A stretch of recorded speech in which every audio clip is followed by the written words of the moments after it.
Practice and procedure bill की मंजूरी पर अदालती नोटिस के इजरा के मामले पर स्पीकर राजा परवेज अशरफ ने कौमी असम्बली का बंद कमरा इजलास कल तलब कर लिया है। मजीद जानते हैं डॉन न्यूज के नुमाइंदे अब्दुल्ला मोहम्मद से। जी अब्दुल्ला मोहम्मद, अपडेट कीजिएगा।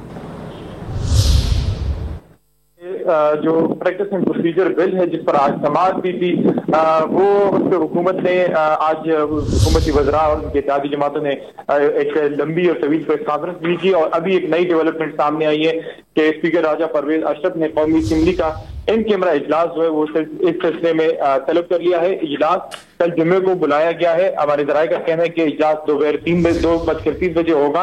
हमारे जराये ने कहा कि ये कोई नया इजलास नहीं है, बल्कि इजलास जो है ये वही इजलास है जिसको इन कैमरा कर दिया गया है। इजलास में जराये के मुताबिक वज़ीर-ए-आज़म शहबाज शरीफ भी शामिल होंगे और सुप्रीम कोर्ट ने जो अभी इस केस पे समाअत शुरू किया, राज्य में समाअत भी हुई practice and procedure bill pay, उस पे कोई नई हिकमत अमली वो अपनाई जाएगी इत्तेहादियों के साथ मिलकर। जी ठीक है, बहुत शुक्रिया अब्दुल्ला मोहम्मद अपडेट करने के लिए।